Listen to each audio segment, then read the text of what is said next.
এই খবরদার, আমার পেপে কি, আমার পেপের কি একদম উপরতে কিন্তু ঠাড়া পারবো, গজব পয়রা মইরা যাবি তুই। আমার পেপে কি, এই পেপে কার? এই পেপে আল্লাহর।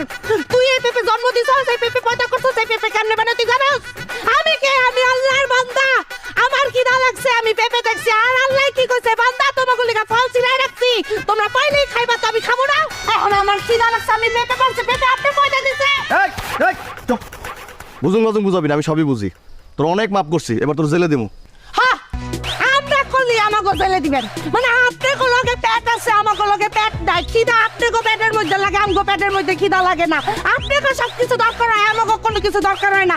আমি যাই না মানুষের বাসায় কাম খুঁজতে গেলে কয়, না না কোনো কাম দেওয়া যাইব না, এটা চোর। আরে আমার সম্পর্কে আপনারা এত বাজে ভাবে করেছেন যে কেউ আমার বিয়েও করতে চায় না। আপনি আশেপাশে যারা আছে জিগান তো আমার কেউ বিয়ে করবো নাকি? এরা তো বাদ দেন, একটা পাগলও বিয়ে করবো না। আরে মেয়ে সবের কথা বাদ দেন, আপনি যে জনপ্রতিনিধি, আপনি যে সবসময় প্রায় বলেন আমি জনগণের লিগে এই করলাম, আমি জনগণের লিগে ওই করলাম, আমিও তো জনগণ নাকি? আপনি করবেন আমার বিয়ে, নিবেন ভরণ পোষণ আমার।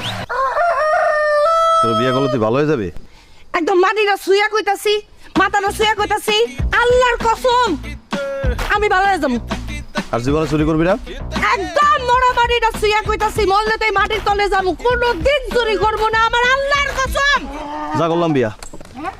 সুপ্রিয় ভাই বোনেরা, আপনারা সবাই আমার সম্পর্কে জানেন, সুখে দুঃখে সব সময় আমি আপনাদের পাশে ছিলাম, আমি আছি, আমি থাকবো। এই ইউনিয়নে যত সমস্যা হয়েছে সবার আগে আপনাদের পাশে এসে কে দাঁড়িয়েছে? এই আমি দাঁড়িয়েছি। আপনারা যখন মশার কামড় খেতেন, আমি এই ইউনিয়ন থেকে মশা তাড়িয়েছি। নদী নালা খাল বিল আবর্জনায় পূর্ণ ছিল, আমি সেটা পরিষ্কার করিয়েছি। বৃষ্টির সময় আপনাদের চাল ফুটো হয়ে পানি পড়তো, আমি আপনাদের সবার জন্য টিনের ব্যবস্থা করেছি। যে সরকারি কমগুলো আছে সবগুলো শিক্ষক মতো ভাগে পান। আজকে আমাদের ইউনিয়ন আরেকটা সমস্যার সম্মুখীন হয়েছে। এই সমস্যার সময় আমি কি আপনাদের পাশে থাকবো না? অবশ্যই থাকবো। আপনারা আজকাল রাতে ঘুমাতে পারছেন না, কেন ঘুমাতে পারছেন না? এই চুন্নির জন্য। এই সমস্যার সমাধানের জন্য আমি সর্বোচ্চ ত্যাগ স্বীকার করব। আমি এই চুন্নিকে, এই ছোট লোককে বিয়ে করার জন্য রাজি হলাম।